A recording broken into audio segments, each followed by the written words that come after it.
Leonardo da Vinci, engineer, architect, painter, and visionary, the original Renaissance man. Charles Darwin, the naturalist who discovered the simple principle that governs all life on Earth. Albert Einstein, the mild-mannered theorist whose outlandish theories changed the way we think about space and time.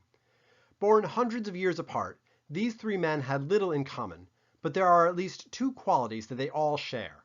The first quality is that each one is responsible for revolutionizing the world with their ideas.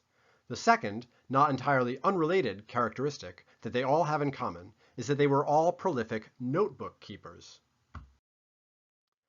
Throughout his life, Da Vinci kept a journal, most of which he wrote famously in backwards cursive, in which he developed the ideas about anatomy, machinery, the natural world, and geometrical perspective that he would put into practice in his paintings, buildings, and inventions.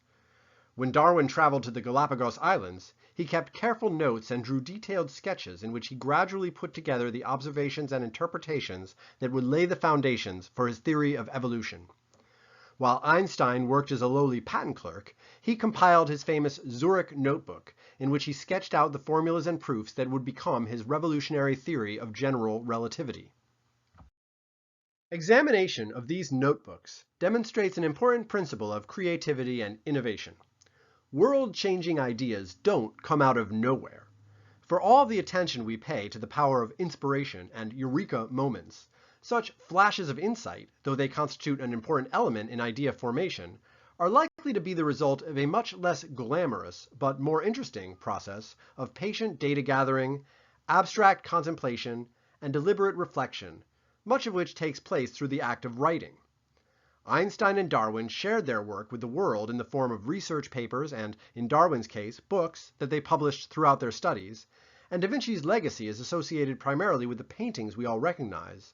But the real drama of these thinkers' lives plays itself out in their personal writings as they tug and pull at their ideas to broaden them, challenge them, complicate them, and even to upend them.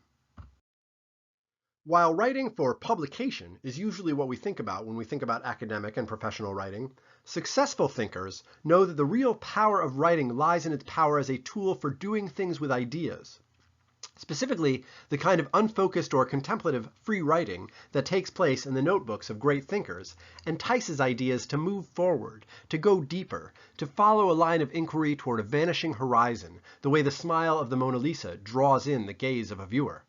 Similarly, the act of transcribing ideas into sentences can also make one idea diversify and spread out into different forms, or change over time to adapt to new information or to a new intellectual climate, the way Darwin's species differentiate and evolve. When ideas take the form of phrases and sentences, they can even establish connections between what had appeared to be distant conceptual constellations, warping the shape of the universe itself into new configurations in the style of Einsteinian space-time.